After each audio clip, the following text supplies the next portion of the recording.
Every friends, welcome to all in all sports. நான் உங்கள் sports Nitish. எங்களோட சுஜித் ப்ரோ இருக்காரு.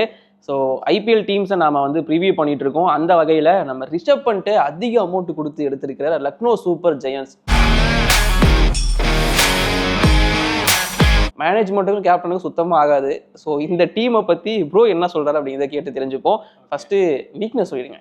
இந்த டீமோட வீக்னஸ் என்னன்னு கேட்டிங்கன்னா, இந்த டீமோட மேனேஜ்மெண்ட் தான் முக்கியமாக. அந்த ஓனர் தான் வீக்னஸ்ஸு. ஏன்னா கேப்டன் சரியில்லை அப்படின்னா சரி ஓகே, போன தடவை ஏதோ கேஎல் ராகுல் ஒழுங்காக கேப்டன்சி பண்ணல, இன்டென்ட்டோட ஆடல, அதனால சொல்கிறாருன்னு பார்த்தா அவரோட வரலாறு எடுத்து பார்த்தா தோனியவே அதான் சொல்லியிருக்காரு. எம்எஸ் தோனியோட கேப்டன்சி சரியில்லைப்பா, நான் அவரை ஸ்டீவ் ஸ்மித்தை வச்சு மாற்ற போகிறேன். அதுவும் இல்லாமல் ஓப்பனாகவே நிறைய ட்வீட்டில் போடுறதா இருக்கட்டும், பப்ளிக் மீட்டிங்ஸில் சொல்கிறதா இருக்கட்டும், எனக்கு தோனியோட கேப்டன்சி பிடிக்காதுன்னு சொன்னதாக இருக்கட்டும். போன தடவை ராகுலை வெளியில் ஏதோ இந்த லைவா ஏதோ இந்த பெட்டி கடையெல்லாம் திட்டுவாங்கல்ல, என்னடா ஒழுங்கா அடிக்க வைக்காம என்னடா பண்ற அப்படின்ற மாதிரி மேட்ச் முடிஞ்ச உடனே எல்லாரும் மத்தியிலே வச்சு பேசுறது, இது ஒரு நல்ல டீம் அட்மாஸ்பியர்.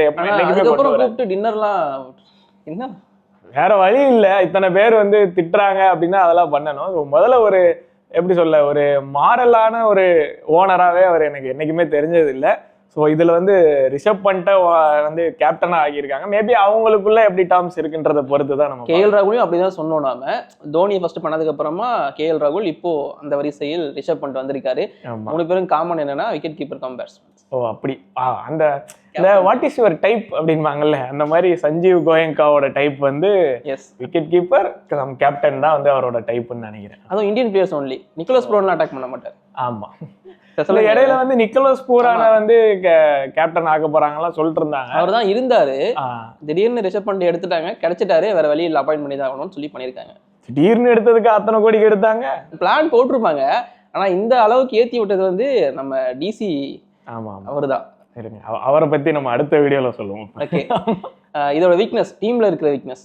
டீம்ல இருக்கிற வீக்னஸ்ன்னு கேட்டீங்கன்னா, இந்த நடுவுல கொஞ்சம் பக்கத்தை காணும் மாதிரி, ஸ்டார்டிங்ல கொஞ்சம் ஓப்பனர்ஸே காணும். எங்கடா ஓப்பனர்ஸ்? ஆமா, அதாவது இந்த பேரா பார்ப்பாங்கல்ல, ஆக்ஷன் இப்ப சிஎஸ்கேன்னு வச்சா தோனி இருக்காரு, இவர் இருக்காரு, அவர் இருக்காருன்ற மாதிரி. லக்னோ நீங்க பாத்தீங்கன்னா ஓகே, மில்லர் இருக்காரு, ரிஷப் பண்ட் இருக்காரு, நிக்கோலஸ் பூரன் இருக்காரு, அப்படி இப்படின்னு பாத்தீங்கன்னா இதுல யாரு ஓப்பனிங் ஆடும் அப்படின்னு பார்த்தா யாருமே கிடையாது. கண்டிப்பா. ஸோ இவங்களோட ஓப்பனர்ஸ் யாருன்னு செட் ஆகிறதுக்குள்ளே ஒரு பெரிய தலைவலி வந்துடும்.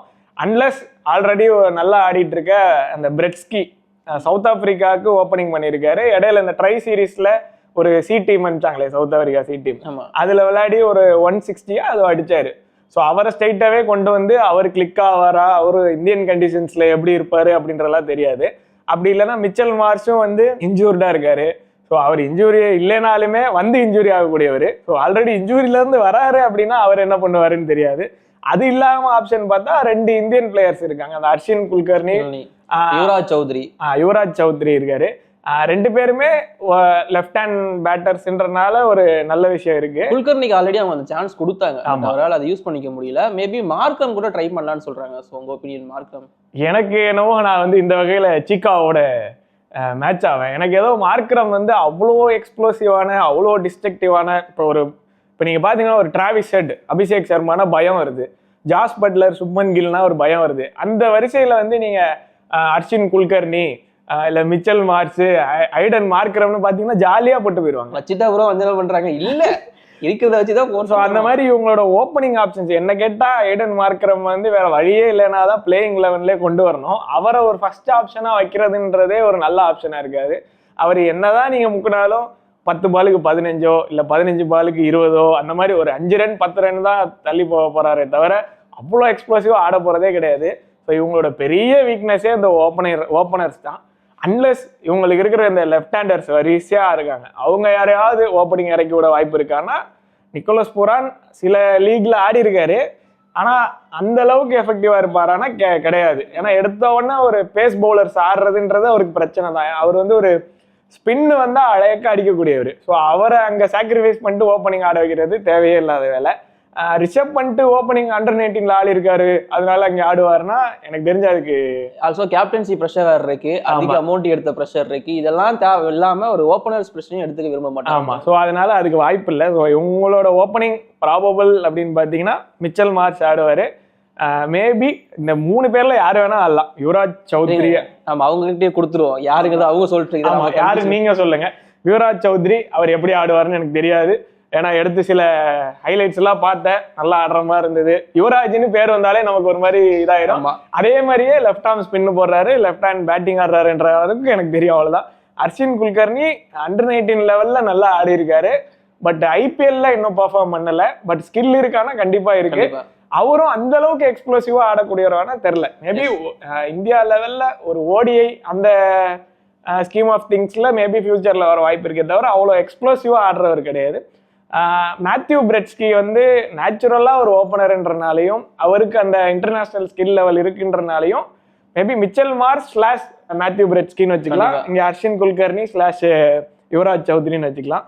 ஸோ அதுக்கப்புறம் எனக்கு தெரியும் நம்பர் 3 பூரான் வருவார். ஓகே, பூரான் வந்து இது ஒரு பயங்கரமான இது. கிளாசின் அண்ட் பூரான் 2 பேர் தான் இன்டர்நேஷனல் லெவல்ல, ஸ்ரேயஸை கூட வச்சுக்கலாம். இன்டர்நேஷனல் லெவல்ல பாத்தீங்கன்னா ஸ்பின்னர்ஸ் வந்தாலே தூக்கி அல்வா சாப்பிட்ற மாதிரி அடிக்கக்கூடிய ஆட்கள். ஒரு ஆள் அடிச்சாலே போதும், மேட்சே மாறிடும் இருக்கு மாதிரி. யாருன்னா நிக்கோலஸ். முன்னாடி நீங்க சொல்லியிருந்தீங்கல்ல, ஒரு ஆளால தனியா ஒரு மேட்ச் வின் பண்ணி கொடுக்க முடியும்னா அந்த மாதிரி ஆள் கண்டிப்பா நிக்கோலஸ் பூரானுக்கு இருக்கு. அண்ட் அடுத்து ரிஷப் பண்ட் வருவாரு. ரிஷப் பண்ட் எந்த வெர்ஷன்ல வரணும் அப்படின்னா அந்த 2016-17 ஒரு 2018 நினைக்கிறேன். ஒரு 700 ரன்ஸோ அதை அடிப்பாரு, செஞ்சுரியில தோனி இவர் தான் சொல்ல ஆரம்பிச்சு எக்ஸ்ப்ளோசிவா அடிப்பாரு. இப்ப எப்படி இருக்காரு ரிஷப் பண்ட்னா 2 6 அடிப்பாரு, அவுட் ஆயிடுவாரு. அந்த மாதிரி இருக்கு. இங்கிலாந்து பேட்ஸ்மேன் மாதிரி ஆயிட்டாரு கிட்டத்தட்ட. போன சீசன்ல ஒரு சின்ன சேஞ்ச் தெரிஞ்சது. ஒரு ரெஸ்பான்சிபிலிட்டியோடையும் ஆடினாரு, அட் த சேம் டைம் ஒரு அக்ரெசிவாவும் ஆடினாரு. அவரோட ஷாட் செலக்ஷன் வந்து கொஞ்சம் பெட்டரா இருந்தது. அது வந்து ரெண்டுமே பிரச்சனையாக வாய்ப்பு இருக்கு. ரொம்ப காஷியஸா ஆடி அவரோட எக்ஸ்பேக்டரான ஒரு பெரிய ஸ்ட்ரைக் ரேட்ல ஆடக்கூடிய கேமை அவர் தொலைச்சிட்டாருன்னா அதுவும் பிரச்சனை ஆயிரும். பட் எல்லாத்துக்கும் போய் அவுட் ஆயிட்டாருனாலும் பிரச்சனை ஆயிரும். ஸோ நிக்கோலஸ் பூரான் அடுத்து ரிஷப் பண்ட் கிட்டத்தட்ட 2 பேருமே காம்ப்ளிமெண்ட் ஈச் அதர்னு நினைக்கிறேன். மேபி இவர் அடிச்சாருன்னா இவர் அமைதியா இருக்க வாய்ப்பு இருக்கு. இல்லை இவர் பேஸ் பவுலர்ஸ் அட்டாக் பண்ணும்போது அவர் ஸ்பின்னர்ஸை இது பண்ண வாய்ப்பு இருக்கு. ஸோ இந்த டீம் நல்லா ஜெயிக்கணும் அப்படின்னா இவங்க 2 பேரோட பார்ட்னர்ஷிப் வந்து எப்படி இருக்க போகுது அப்படின்றது ரொம்ப முக்கியம். ஸோ அடுத்து ஆயுஷ் பதோனி. ஓகே, ரொம்ப எல்லாரும் அவ்வளோ திட்டிட்டு இருந்தோம். நம்மளே வேணா இவனுக்கு நானே போய் ஆடிட வேண்டாம் அந்த அளவுக்குலாம் பேசிட்டு இருந்தோம். ஒரு 2 வருஷத்துல பார்த்தா எங்கேயோ போயிட்டாரு. அந்த ஸ்வீட் பாக்ஸ் கொண்டு வந்து கொடுப்பாரு. அந்த மாதிரி அவரோட டீமுக்கு கேப்டன்சிக்கு வந்துட்டாரு. இன்ஃபேக்ட் லக்னோக்கே அவர் கேப்டன் பண்ணுவாரா அப்படின்ற அளவுக்குலாம் பேசுறாரு. டீம் செம்மையா லீட் பண்ணியிருந்தாரு டொமஸ்டிக்ல. ஆமா, விராட் கோலி இருக்கும்போது டெல்லி டீம் இவர் கேப்டன்சி பண்றாரு. ஸோ நிறைய பிளேயர்ஸ் டெல்லியில நல்ல பிளேயர்ஸ் இருந்தாலும் இவர் வந்து கேப்டன்சி பண்றாரு. ஒரு அக்ரெசிவான கேம் இப்ப டெவலப் பண்ணிட்டாரு. அந்த ஃபிளிக்கு வரட்டும் நல்லா இருக்கு. ஹேண்ட்ஸை யூஸ் பண்ணி பெரிய ஷாட்ஸ் எல்லாம் இப்ப ஆட ஆரம்பிச்சிட்டாருன்றதால பவுலிங் போட்டு விக்கெட் எடுக்கிறாரு. அது ஓகே. இப்ப ஆமா, இப்ப அந்த ஸ்கில்லும் ஆக்சுவலா ஓரளவுக்கு இருக்கு. ஓரளவுக்கு ஒரு எப்படி சொல்ல, ஒரு ஆல்ரவுண்டரா மாறுறது, தீபக் கூட கைண்ட் ஆஃப் ஆல்ரவுண்டரா மாறுறதுக்கான சான்சஸ் இருக்கு. ஸோ அவர் ஒரு நல்ல பிளேயர். அடுத்து பாத்தீங்கன்னா டேவிட் மில்லர். நம்ம இப்பயே பார்த்தோம், ஒரு மேட்ச் சாவ போகுதுன்ற நிலைமையில இருக்கும்போது நம்ம டீமுக்கும் பயங்கரமா மாத்துவாரு, எதிர் டீமுக்கும் பயங்கரமா மாத்துவாரு. ஸோ வந்து டேவிட் மில்லர் ஐபிஎல்ல ஒரு லாஸ்ட் 2-3 இயர்ஸா பாத்தீங்கன்னா பயங்கர பேங்கபிளான பிளேயரா இருக்காரு. ஸோ மில்லர் வந்து பயங்கரமா இருப்பாரு. எனக்கு தெரிஞ்ச அப்துல் சமத், ஓகே, அவரும் லாஸ்ட் 2 இயர்ஸ்ல அவரோட கேமை வந்து பயங்கரமா எடுத்துட்டு போயிட்டாரு. எனக்கு என்னன்னா ஆயுஷ் பதோனி ஆர் அப்துல் சமத்னு யோசிப்பாங்களா, ஓகே, இல்ல போத் ஆயுஷ் பதோனி அண்ட் அப்துல் சமத்னு யோசிப்பாங்களான்றதுல ஒரு டவுட் இருக்கு. அண்ட் ஷாபாஸ் அகமதும் ஆர்சிபியில இருந்த வரைக்கும் அவரை வந்து ரொம்ப புவரா யூஸ் பண்ணாங்கன்னு சொல்லலாம். அவரை எய்தர் அஸ் அ பேட்ஸ்மேனாவோ பவுலராவோ அவரை பார்க்கக்கூடாது. 2க்குமே கேப்பபிலிட்டி இருக்கு. அந்தந்த டேல மாத்தி மாத்தி ஆடக்கூடியவர். இவங்களுக்கு ஒரு நல்ல ஸ்பின்னர் இருக்காரு, ரவி பிஷ்ணா இருக்காரு. பட் அவரும் விக்கெட் டேக்கரான்னு கேட்டா தெரியாது. ஷபாஷ் அகமதும் விக்கெட் டேக்கரானா தெரியாது. மயங்க் யாதவ் இருக்காரு, அவரு 14 மேட்ச் ஆடுவாரா தெரியாது. ஆவேஷ் கான் இருக்காரு. எனக்கு தெரிஞ்சு ஆவேஷ் கான் ஒரு ஆள் தான் ரன்ஸ் போனாலும் விக்கெட்ஸ் எடுத்து கொடுத்துருவாரு எப்படியாவது. ஸோ அப்படின்றனால ஆவேஷ் கான் இருக்காரு. ஷமார் ஜோசப் இருக்காரு. மேபி அவரு பாத்தீங்கன்னா அப்படியே ஆவேஷ் கான் மாதிரியே இருக்கக்கூடிய பவுலர். ஸோ அவரை வச்சு நீங்க 4 ஓவருக்கு 25-30 போட முடியாது. எப்படியும் 35-40 ரன் போயிடுவாரு. ஆனா அந்த 2 விக்கெட் வந்துடும் அப்படின்றனால மேபி இந்த ஓப்பனர் பிரெட்ஸ்கி ஆடல அப்படின்னா அவங்க வந்து ஷமார் ஜோசப்க்கு வர வாய்ப்பு இருக்கு. இந்தியன் ஓப்பனர்ஸ் ஆடிட்டாங்கன்னா, இல்ல வேற ஃபாரின் ஓப்பனர்ஸ் ஆடிட்டாங்கன்னா அவங்க வந்து ஷமார் ஜோசப்பை கண்டிப்பா ஆட முடியாது. இவங்களுக்கு இந்த ஆவேஷ் கான், மோஷின் கான், மயங்க் யாதவ் 3 ஃபாஸ்ட் பவுலர்ஸும் நல்ல குவாலிட்டியான ஃபாஸ்ட் பவுலர்ஸ். இன்னொருத்தர் இருக்காரு ஆகாஷ் தீப் இருக்காரு. பட் என்னன்னா கரண்ட் ஃபார்ம்ல T20ல டெஸ்ட் மேட்ச்ல கேட்டீங்கன்னா ஆகாஷ் தீப் இவங்க எல்லாரையும் விட எங்கேயோ இருக்காரு மேல. பட் மோஷின் கான் கிட்டத்தட்ட அவர் இன்ஜுரி ஆகாம இருந்த டைம்ல பார்த்தா அவர் தான் ஒரு பிரைமரி பவுலரா அந்த டீமுக்கு இருந்திருக்கிறாரு. பட் இந்த 3 பேர்கிட்டயுமே இருக்க பிரச்சனை என்ன அப்படின்னா இன்ஜுரி ஆகக்கூடியவங்க. 3 பேருமே இன்ஜுரி தான். ஆமா, 3 பேருமே இன்ஜுரி கன்சர்ன்ஸ்ல இருக்கிறவங்க.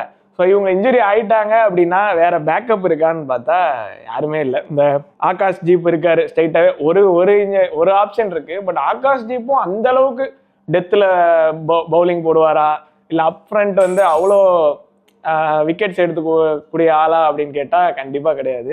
ஸோ ஓகேஷான ஒரு டீமா தான். ரவி பிஷ்னா ஸ்பின்லயுமே லைட்டா வீக்னஸ் இருக்கிற மாதிரி தான் எனக்கு தோணுது. நீங்க சொன்ன மாதிரி வந்து அப்துல் சமாத் பிஷ்னா என்ன பண்ண போறாங்கன்னு தெரியல. பேக்கப்க்கு மணிமாறன் சித்தார்த் மட்டும் தான் எடுத்து வச்சிருக்காங்க. அவரையும் யூஸ் பண்ணுவாங்களான்னு தெரியல. ஸோ மேபி ஸ்பின்னும் வீக்னஸா இருக்கும். ஆமா, இப்போ இன்னொரு பிரச்சனை என்னன்னா அவங்க மணிமாறன் சித்தார்த்தை பேங்க் பண்றாங்க. பட் அவருமே பவர் பிளேல தான் நல்லா போடக்கூடியவர். ஓகே, ஸோ அவரை நீங்க பவர் பிளேல போட்டீங்கன்னா ஆவேஸ் கானோ இல்லை மோஷின் கானோட எஃபெக்டிவ்னஸ் சுத்தமா காலி. ஸோ அவங்கள நீங்க மிடில் ஓவர்ஸ்லயும் டெத் ஓவர்ஸ்லயும் ரொம்ப சுமாராக தான் ஆயிடும். இல்லை மணிமாறன் சித்தார்த்தை நீங்க மிடில் ஓவர்ஸ்ல யூஸ் பண்றீங்கனாலும் அவரோட எஃபெக்டிவ்னஸ் போயிடும்.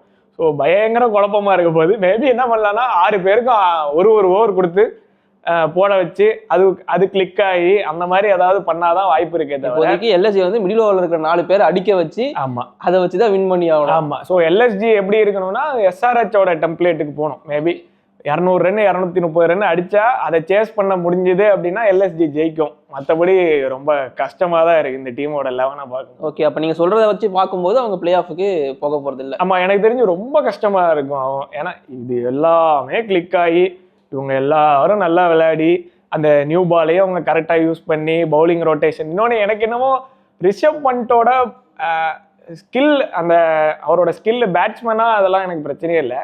இந்த கேப்டன்சி ஸ்கில் வந்து இன்னும் அந்த அளவுக்குலாம் இப்படி ஒரு டீமை கொடுத்து இதை வந்து அவர் எப்படி மேனேஜ் பண்ண போறாருன்றது டவுட் தான். ஏன்னா ரொம்ப கிளவரான கேப்டனால தான் இப்படி ஒரு குழப்பமான ஒரு டீமை வந்து மேனேஜ் பண்ண முடியும். அந்த குழப்பமான ஓனரும் கூட. எனக்கு என்னன்னா அவர் எப்படி இந்த ஓவர்ஸ் கொடுக்க போறாரு, எப்படி பவுலிங் ரொட்டேஷன் பண்ண போறாரு, பேட்டிங் ஆர்டர் எப்படி இது பண்ண போறாருன்றதெல்லாம் ரொம்ப ரொம்ப கன்ஃபியூசிங்கா இருக்கு. அண்ட் அவரோட ஃபார்மும் எப்படி இருக்க போகுதுன்னு தெரியல. இப்போ முன்ன மாதிரி கிடையாது. ரிஷப் பண்ட் வந்து ஒரு ஃபியர்லெஸ் ஆட்டிடியூட் அதெல்லாம் இருக்கு. பட் ஐபிஎல்லுக்கு வந்துட்டு அந்த ஃபியர்லெஸ் ஆட்டிடியூட்லாம் இருக்கிற மாதிரி தெரியல. இப்போ ஒரு லாஸ்ட் 2-3 இயர்ஸா ரொம்ப கன்சர்வேட்டிவா இருக்க மாதிரி இருக்கு. கேப்டன்சியும் ரொம்ப கன்சர்வேட்டிவா பண்ற மாதிரி இருக்கனால எனக்கு இந்த டீமுக்கு வந்து பிளே ஆஃப்ஸ் போறதுக்கான சான்சஸ் ரொம்ப ரொம்ப ரொம்ப கம்மி. மார்க் வந்து அகைன் இந்த டீமுக்கு ஒரு 68 இல்ல 65 அப்படிதான் கொடுக்கலாம். ஓகே, ஸோ பிளே ஆஃபுக்கும் போக வாய்ப்பு இல்லை. மார்க்கும் 65 68 அவ்வளோதான். ஒரு பார்டர்ல வாங்கி பாஸ் பண்ணிக்கலாம். பட் லக்னோ சூப்பர் ஜெயண்ட்ஸை பொறுத்த வரைக்கும் நீங்க சொன்ன மாதிரி ஹிட்டர்ஸ் நிறைய இருக்கிறதுனால மேபி அவங்க கிளிக் ஆனாங்கன்னா அவங்களுக்கு ஒரு சின்ன வாய்ப்பு இருக்கு. ஸோ இது ஜஸ்ட் எங்களோட ப்ரிவியூ அண்ட் ஒப்பீனியன் மட்டும் தான். உங்களோடது என்ன அப்படிங்கிறத மறக்காம கீழே கமெண்ட் பண்ணுங்க. நம்ம சேனலை மறக்காம சப்ஸ்கிரைப் பண்ணுங்க. தேங்க்யூ. பாட்டு பாடவே இல்லையா? ஆமாம்ல, ஆமா சார் அதை மறந்துட்டேன் பாருங்க. ஆமா, பாடிடுங்க. ஓகே, ஸோ இந்த டீமுக்கு நீங்க சொன்ன மாதிரி லெஃப்ட் ஹேண்டர்ஸ் பயங்கர பவர் பேக்கடா இருக்காங்க. Nicholas Pooran, David Miller, Rishabh Pant. So எனக்கு தெரிஞ்சு இவங்களோட டெம்ப்ளேட்டே என்னவா இருக்குன்னா மக்கா மிஷி பிரச்சனையை லெஃப்ட் ஹேண்ட்ல ஹேண்டில் பண்ற மைக்கேல் லெஸ்ஸி, அந்த மாதிரி இந்த 3 லெஃப்ட் ஹேண்டரும் அடிச்சா நல்லா இருக்கும். அண்ட் இவங்களோட ஓனருக்கு ஒரு சாங் நம்ம வந்து டெடிகேட் பண்ணுவோம். கண்டிப்பா. நம்ம முதலாளி நல்ல முதலாளி, மேட்ச் முடிஞ்சா வாயிலே திட்டுற நல்ல முதலாளி அப்படின்ற மாதிரி நம்ம இவங்க முதலாளி எப்படி செயல்பட போறாங்கன்ற, அதாவது பிளேயிங் 11 எப்படி செயல்பட போறதுன்றது வந்து ஒரு பெரிய இதுனா, முதலாளி திட்டுவாரா மாட்டாரா, இல்ல திட்டி விட்டு திருப்பி வந்து பார்ட்டி வைப்பாரா அப்படின்ற மாதிரி இந்த முதலாளி வந்து என்ன பண்ண போறாருன்றதும் இந்த மேட்சை வந்து டிசைட் பண்ணும். அது பிளேயர்ஸை விட முதலாளிக்கு முக்கியத்துவம் கொடுக்குற ஒரு டீம் இருக்குது. Okay, thank you. ஓகே.